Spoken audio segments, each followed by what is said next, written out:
Hey everybody, welcome back to the Carryandcut YouTube channel. And if you're new here, I really do appreciate you stopping by and watching. Don't forget to like, subscribe, also leave a comment down below. It really does help out the channel, and I really do appreciate it. So why don't we go ahead and get right on into this thing. This is a really awesome knife I'm showing you guys today. This is the Golden Design Works caliber, and this knife was sent to me by my good buddy Stephen Weigel, the lanyard man, and his little man Dom, so I really do appreciate it. They sent me a whole box slew of knives, and so hopefully you guys get ready for some really awesome content coming provided by them. So let's go ahead and jump right into this thing. This is a full-size knife. I want to go ahead and get that right out of the, make that first and foremost. I was really impressed by the overall look and form factor of this knife. It's really clean. Everything about it. It's got this really nice fluted titanium handles on it. Really aggressive kind of reverse tonto. It's not a Warncliffe. It's really not a flat, completely flat cutting edge on there. It has a little bit of rock up there at the tip. So I don't know if you want to call that a drop point, modified sheep's foot, reverse tonto, whatever you want to call that. But it is a really awesome design. Overall aesthetic of this knife is really cool, and it's just really eye-catching. And there's definitely a couple really cool tricks up this thing's sleeve. I really do like the oversized pivot there. It is captive on one side.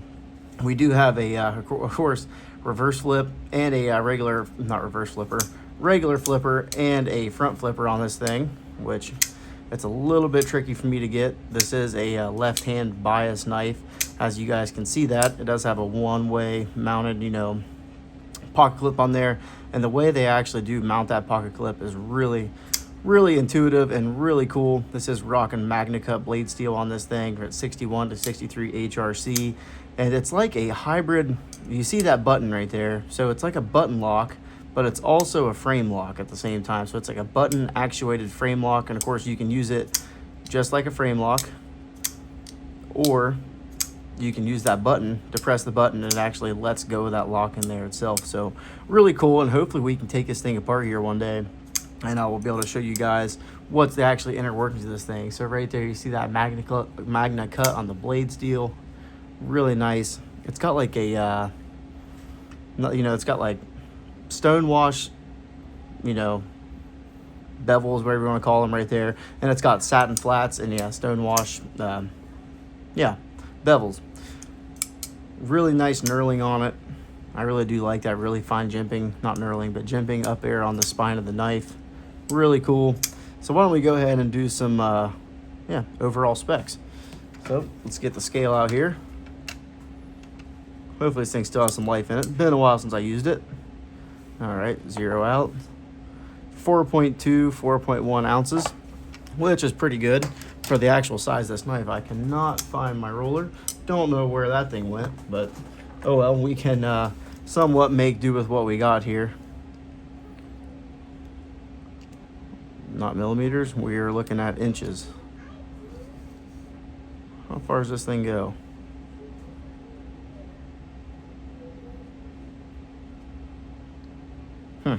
So we have a overall closed dimension of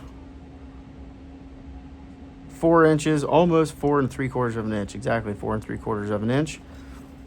Blade length is coming in at, so we're going to go right to the edge of the scale there, to the tip of the blade. And we're looking at right about 3.8 inches, so really close to 4 inches. So it's definitely a full-size knife, that is for sure. Let's go ahead and do blade stock thickness. Blade stock thickness is right there to 1/10 of an inch. Yeah, just a hair over 1/10. So pretty nice and slim. It really is thin and slicey. I know behind the edge thickness on this was extremely thin. I think it was 20 thousandths behind the edge. At least that's what the website did say. This is OEM by Best Tech. So right there, I got 1.0185, so 185 thousandths.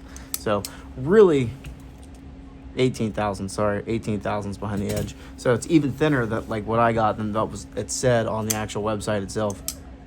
So really nice, everything about it. This inside of this lock is pretty cool. I don't know if you guys can actually see that in there, but it pushes in on the actual frame itself. Of course, it's kind of like tied together with a steel lock bar insert, at least what it looks like from the outside. And then that just kind of, or I don't know if the whole frame itself, it shouldn't be the frame. I think it's a steel lock bar insert, goes all the way up to the inside of this button here. And then that's actually what's making contact with the tang of the blade to give you that really nice lockup. And talking about lockup, it is extreme, definitely a whole bunch of lockup going on there. Over 70% is what I'm going to say.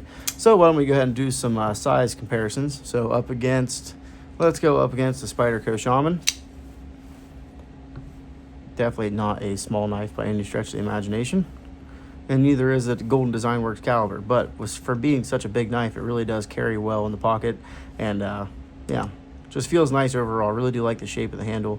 And the blade shape is really useful. How about up against the Dead Reckoning Knives Ridgeback? This one is in the modified drop point reverse Tonto blade shape style. All right, so definitely going to be bigger than that one. How about the Spyderco Manix 2 lightweight? This is the new one in 15V. Definitely excited to have that one in the lineup. And then how about up against the Spyderco Pair 3 lightweight in 15V? All right, so there's a pretty good, range. It's definitely a big knife. And how about one more? Let's go against the Hinder Eclipse 3.5 inch. So it's even bigger than that one yet too. So this is definitely a full-size knife. And I don't even think I have a knife actually that big in the collection. That's the size of this Golden Design Works caliber. I think I said this was OEM'd in China. This is made by Best Tech. That is actually the OEM for this knife. I said saber height, flat grind. We got 61 to 63 HRC. That lock I was telling you about is the Fusion lock is what they're calling it. And yeah, Golden Design Works, they are a pretty cool company. They make a lot of awesome knives. I know that Golden Design Works Nugget was one that I was really interested in back when, and I never did pull the trigger on it, but something like this, it's really awesome to see their design. And of course, Best Tech does really good, really good high quality work. So really can't complain too much on there. The fit and finish is awesome.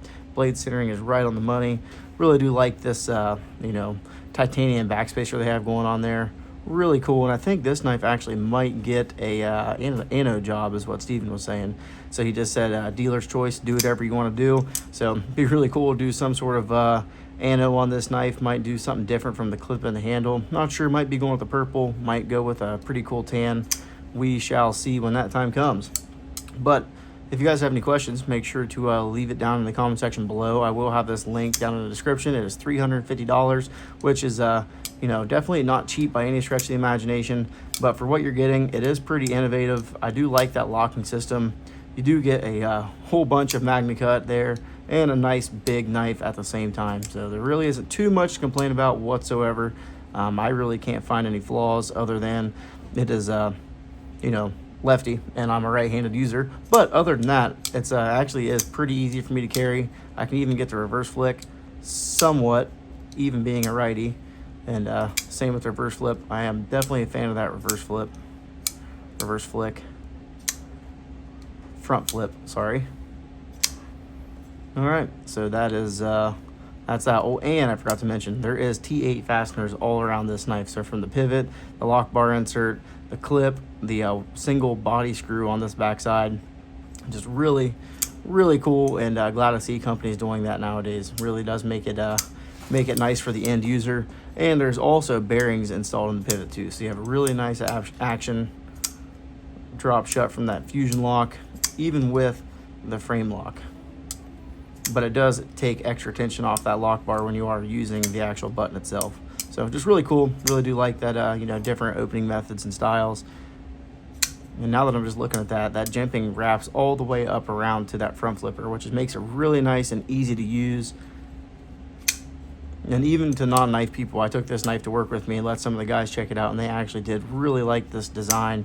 And it's just something different, something that you don't see all the time. Just make sure you guys check it out, and let Steven know thank you for actually supplying this knife to me to take a look at. And hopefully you guys will check it out and maybe like it. We will see you guys on the next one. Appreciate it.